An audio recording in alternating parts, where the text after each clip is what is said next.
Mr. President, good morning, everyone. Well, in spite of the fact that your charge to me is to fire myself, we've really been incredibly hard at work making sure that we can return education to the states. And as I sit and listen to all the emergencies that we are addressing in this country, from the economy to our borders to everything that we're doing, I would say, sir, that if we do not fix education in our country with this hard reset that you are expecting, I think the greatest national emergency we could face is our education. Because if we are not going to educate our children, we're going to continue to fall behind the rest of the world. When there are only 30% of 12th graders, 8th graders, and 4th graders that can read at proficiency level, that is an incredibly harsh statement to make about our country. And you told me when you first were elected president, and you looked at, I think, right after you took office, the first NAEP scores, which is the nation's report card, came out and showed how far down we were in educational proficiency in our country. And not only the NAEP scores, but the international scores as well showed us about third from the bottom.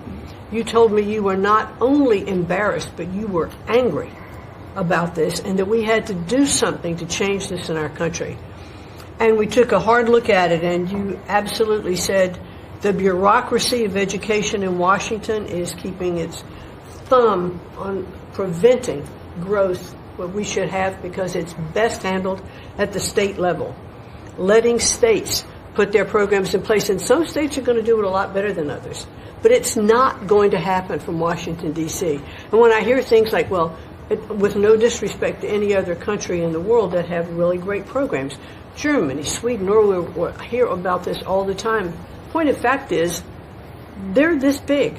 The United States is this big. We can't do it from Washington, D.C. It has to be done at the state level. So what we've been doing, as Lori brought up, Secretary of Labor brought up, we have a great working relationship. We have already signed and implemented one MOU or interagency agreement to handle the WIOA program and the Perkins grants to make sure it works. I call these, these are programs, pilot programs that we're putting out there. And if these are going to work, we will be able to permanently transfer these programs to other agencies. They're working like a charm. We've taken some of our best people in education. It still operates under the budget of the Department of Education and under the management of the Department of Education, but working with Lori's personnel. And when I hear pushback on that to say, well, how can this possibly work to take education and put it in labor? Let's be efficient. One example, in order to draw down on a lot of the grants that they are helping us with, we're using their grant system. The grant system at the Department of Education is like held together with bubble gum and rubber bands. And it did not interact with any other agency. Now we have this really smooth operation already in labor. So that has prompted us to sign also other interagency agreements, 2 more with labor, 1 with HHS, 1 with the Department of State, and we'll be moving other programs, but these are proof of concept. Let's make sure they're working and working smoothly before we ask Congress to codify these permanent moves.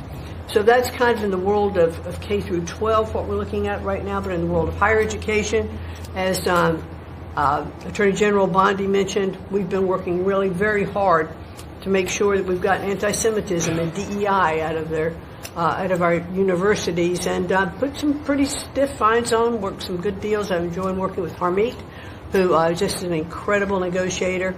So we're bringing all of that to bear as well. So I can say, sir, that we are moving to return education to the states and to bring the level of education back up, making sure our students can read by reintroducing the science of reading in schools.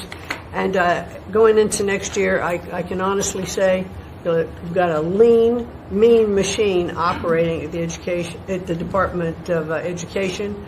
There's only half the workforce of when we started, and we're more efficient, and I think we're going to see better results as we move into next year. So thank you for this incredible opportunity.